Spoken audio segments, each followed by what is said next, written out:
Risiko demam berdarah dengue atau DBD meningkat di musim hujan. Warga Kota Palembang, Sumatera Selatan melakukan pencegahan DBD dengan fogging atau pengasapan.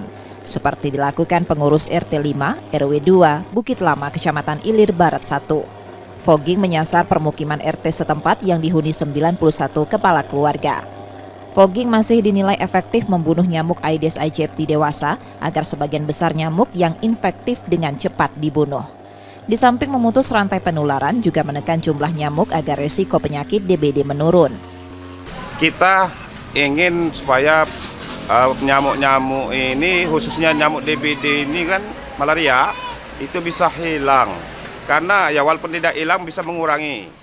Karena di wilayah-wilayah kita Bukit Ama ini banyak RT sudah mengeluh masalah DBD, banyak warganya kena DBD.